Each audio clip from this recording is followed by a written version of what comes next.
Kulturno-umjetničkog društva Baščaršija iz Sarajeva. Sa nama danas gospodin Samir Mirović, član izvođačkog folklornog ansambla, član vokalne i pjevačke grupe i vokalni solista. Dobro mi došli i tri prekrasne dame u nošnjama o kojima ćemo razgovarati i koje ćemo ovako po dijelovima predstavljati. Samire, postojite preko 70 godina, što je vrlo impresivno i na neki način ste istinski ambasador Bosne i Hercegovine u brojnim segmentima. Kako danas izgleda vaš program rada, koje igre igrate, iz kojih krajeva? Evo, prije svega, dobar dan. Želim da u ime kolektiva Kulturno-umjetničkog društva Baščaršija pozdravim sve gledaoce Nove BiH. Tako je, kult Baščaršija postoji već duže od 70 godina. Tačnije osnovan je 1947. godine pod imenom Miljenko Cvitković. Od 1994. godine je preimenovan u Kulturno-umjetničko društvo Baščaršija, samog razloga što se nalazi u samom srcu Baščaršije. Dakle, pored toga što mi, svakako je poznato, njegujemo tradiciju i kulturu svih naroda Bosne i Hercegovine, mi također njegujemo kulturu i tradiciju naroda iz bivše Jugoslavije, ali ono što posebno odlikuje taj naš rad jeste izvornost, tradicionalnost i to da svaka naša scenska postavka i koreografija ima neku umjetničku vrijednost iz razloga što su to koreografije i scenske postavke koje su postavljene od strane eminentnih stručnjaka iz oblasti folkloristike i drugih srodnih nauka. Tako da, evo danas se možemo pohvaliti time da izvodimo scenske postavke iz cijele Bosne i Hercegovine, dakle od Hercegovine, Sarajeva, Brčkog, Cazinske krajine i tako dalje. A pored toga izvodimo i koreografije iz Srbije, iz Hrvatske, iz Crne Gore, Makedonije, dakle cijele bivše Jugoslavije. Hajde da evo predstavimo i nošnje u kojima su djevojke obučene, tri različite nošnje, različiti periodi i uticaji, čini mi se, kulturološki na sva tri ova odijela.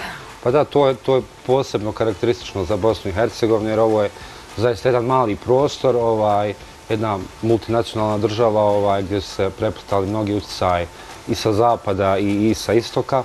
Tako da, evo, mi smo se odlučili da vam predstavimo tri različite nošnje iz Bosne i Hercegovine. Pored mene možete vidjeti nošnju sa samog juga Bosne i Hercegovine. To je nošnja iz Neuma i dakle ovo je humska varijanta hercegovačke nošnje.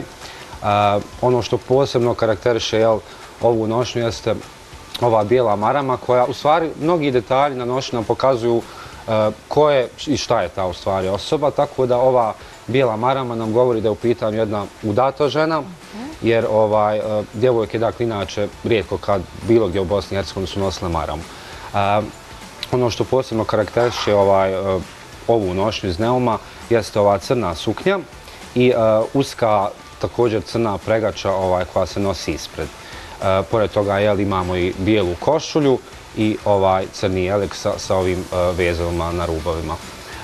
Ono što je također karakteristično generalno za sve nošnje u Bosni i Hercegovini jeste nakit, koji nam, tako da možete vidjeti, na primjer, da... Vrlo šarolik, interesantan.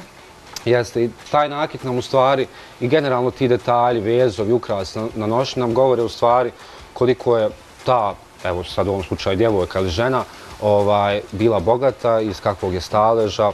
Dakle, ta njena vanština u stvari puno govori. Što je više nakita, što više jače zveči, znači da je iz imućnije sredine. Upravo tako.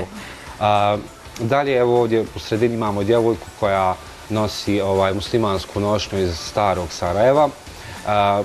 Po čemu je ona karakteristična? Karakteristična je po tome da je ovo u pitanju, dakle, jedna djevojka, ona nosi crveni fes koji je ukrašen sa cvijetom, dok su, na primjer, udate žene uglavnom nosile šamije koje se pojavile krajem 19. stoljeća u našim krajevima.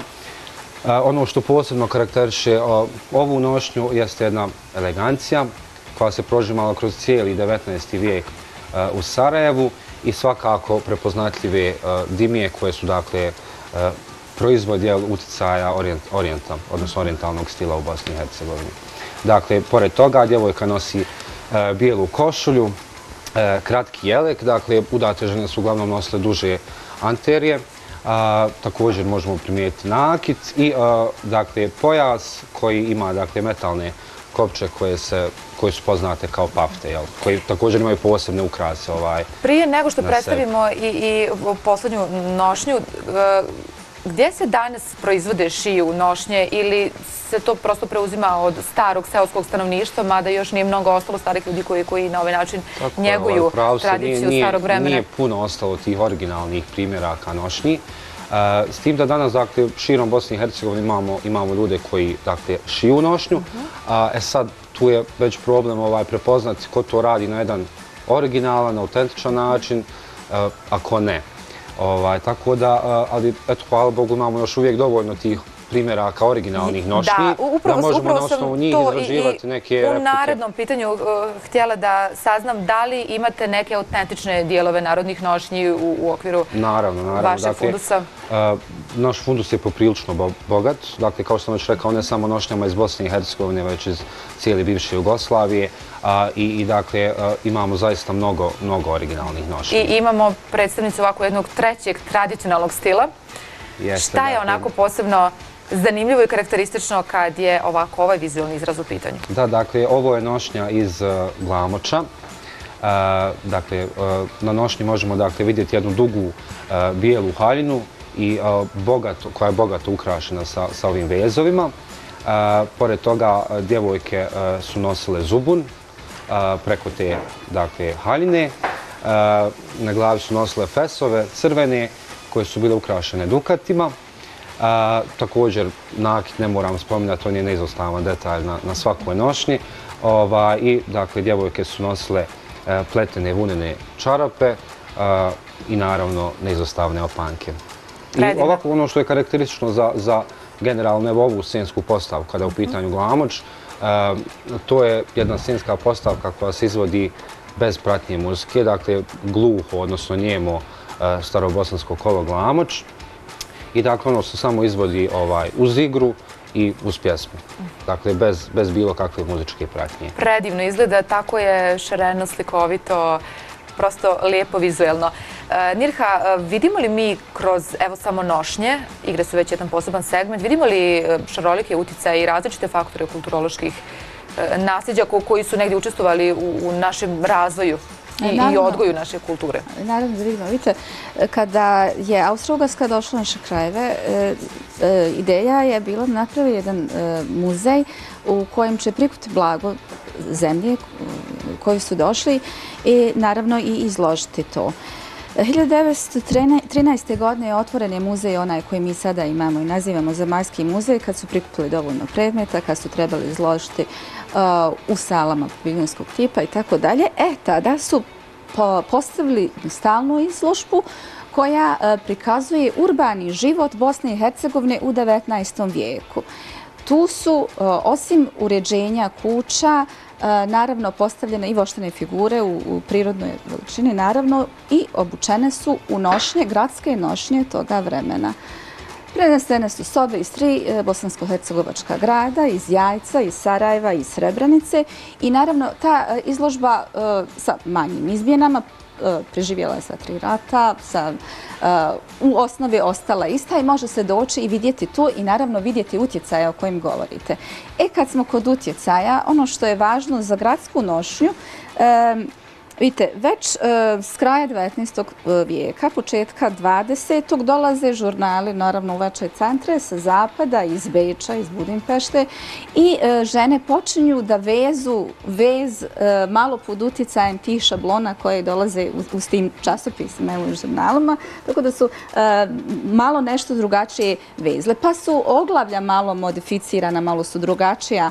Pa naravno, moda jednog sada drugog kulturnog kruga ulazi polako i polako, ne ide sve preko noći, polako se to adaptira, da kažem.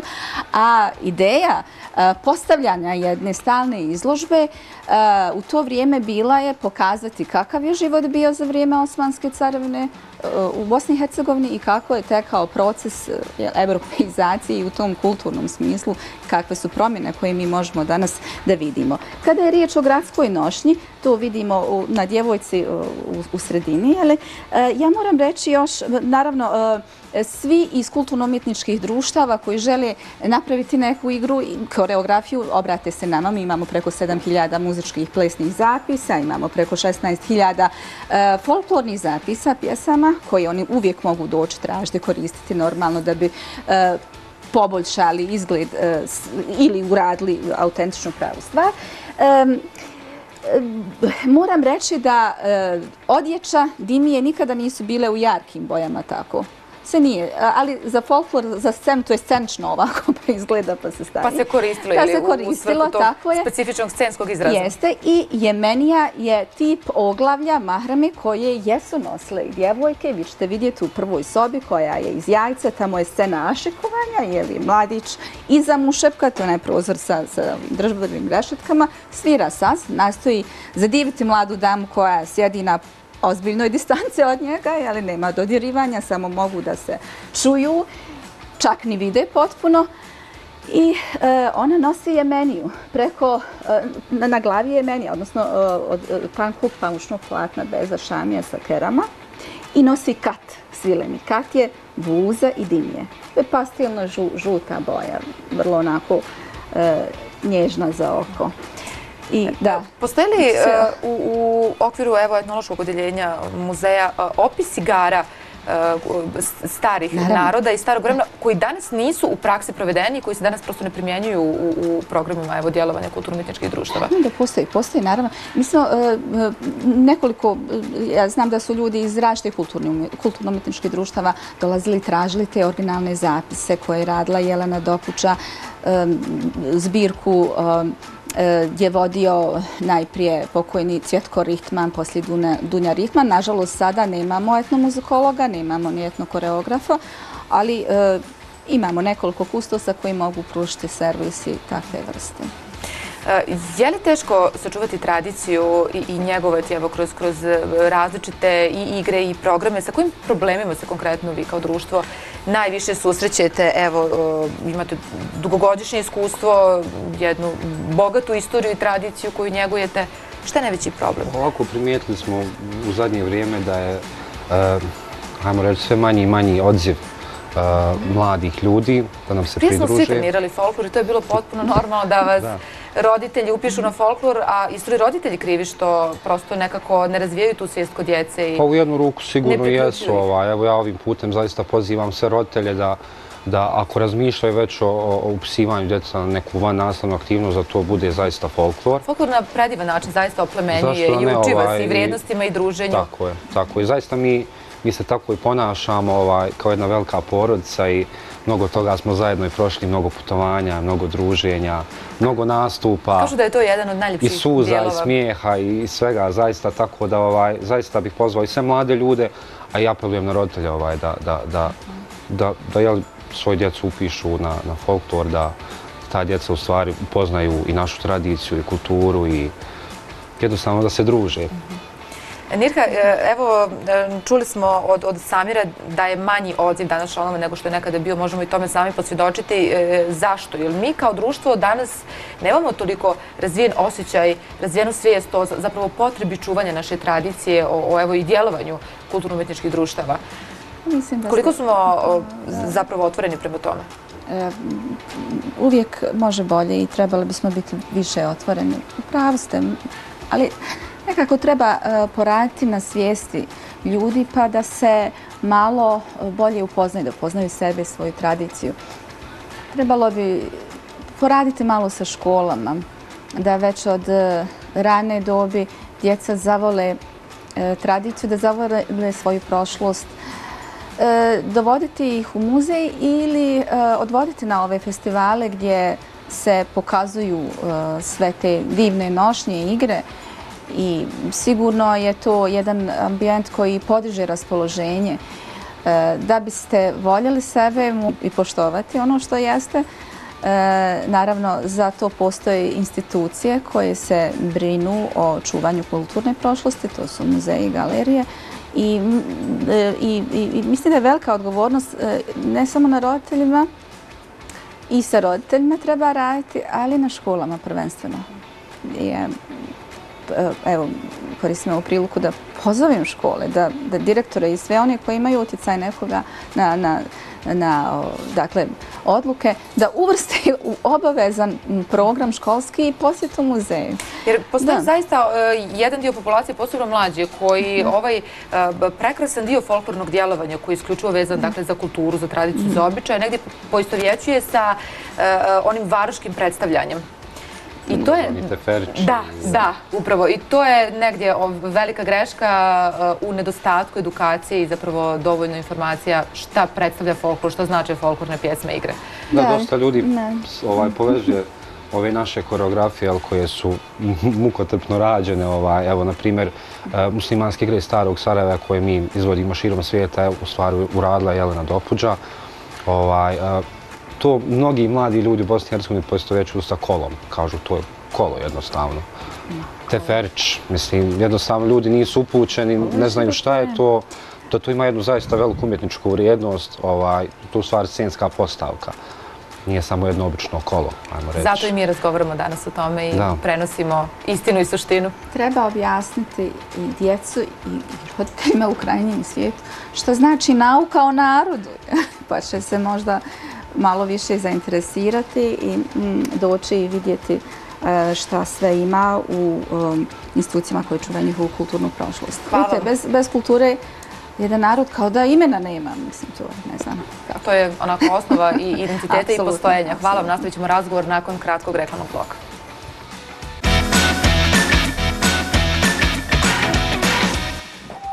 O kulturnoj šarolikosti, o našoj bogatoj tradiciji, običajima i vrijednostima danas razgovaramo u našoj emisiji.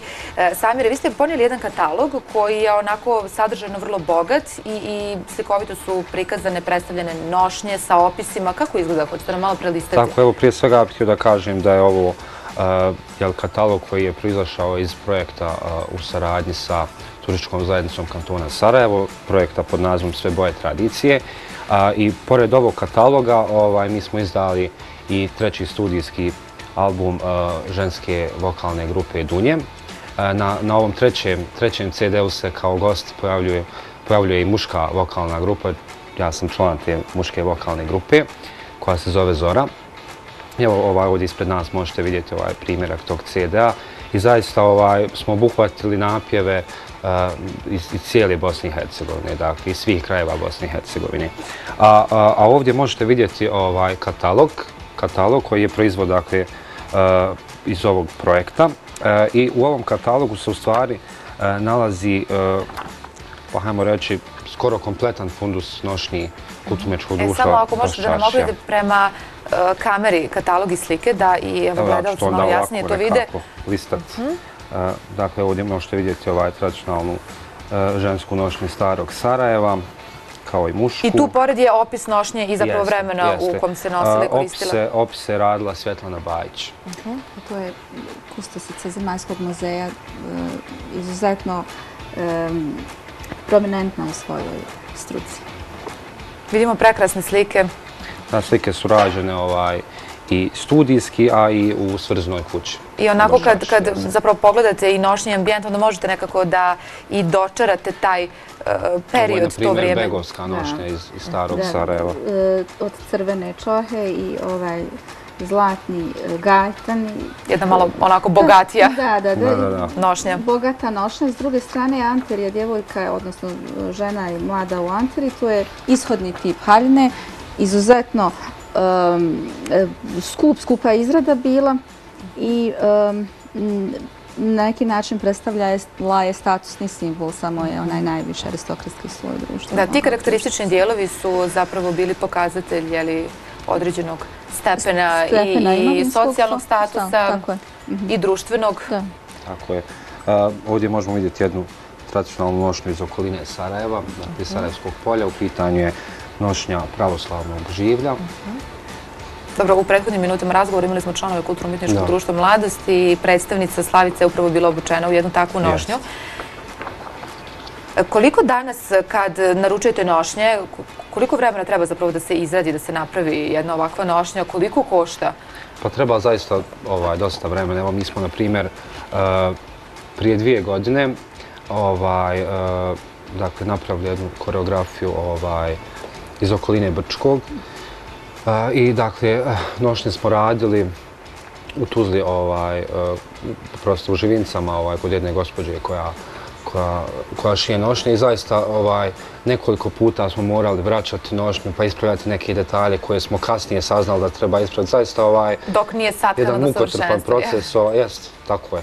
Jer zaista želimo da onog momenta kad to uradimo da kažemo to zaista to je nošnja iz tog kraja i Dobro, kako čuvate nošnje u vašem kulturno-umjetničkom društvu? Kako izgleda taj fundus? Je li potrebna neka posebna njega, poseban pristup recimo u tom očuvanju? Naravno da jeste, jer zaista to su originali o kojima brinemo zaista, moramo zaista brinuti kako bismo ih očuvali. Međutim, jedan problem sa kojim se mi susrećemo jeste dakle dotrajalost naših ormara u kojima se nalaze te nošnje. Jer to su dakle ormari koji su napravljeni, ne znam, 70-ih, 80-ih godina, koji su dakle improvizovani. I zaista, evo, mi već jedan duži vremenski period pokušavamo naći neku instituciju, organizaciju, kompaniju koja bi pomogla u tome da mi kupimo neke nove ormare u kojima bi se mogla adekvatno smjestiti nošnja koju mi imamo. Znači da pored društva ni naše nadležne institucije nemaju baš previše sluha za zapravo ovako jedno važno djelovanje kao što su naša kulturno-umjetnička društva. Tako, evo, Ali tu su, evo, uz taj katalog, tu su i, voljela bih da spomenemo prije završetka emisije, brojne nagrade, brojne priznanja koje ste ostvarili kroz vaš dugogodišnji rad. Hajde da spomenemo neka najznačajnija. Samo kada uzmemo u obzir da društvo postoji više od 70 godina, sama ta činjenica, da može reći otprilike koliko je to nagrada, koliko je to festivala, koliko je to nastupa, koncerata. Evo, ja bih istakao, na primjer, mi smo u drugoj polovini mjeseca augusta bili učesnici internacionalnog festivala folklora u Švicarskoj, u Friburgu. To je festival koji traje duže od 40 godina i ovo je drugi put da naše kulturno-umjetničko društvo učestvuje na tom festivalu. Prvi put je bio, nisam siguran tačno koje godine, ali tada nas je predstavljao Miljenko Cvitković, tadašnji naziv društva. Tako da zaista smo ponosni što smo branili boje Bosne i Hercegovine. Šta je ono karakteristično po čemu se kult Baščaršija prepoznaje gdje god da se pojavi?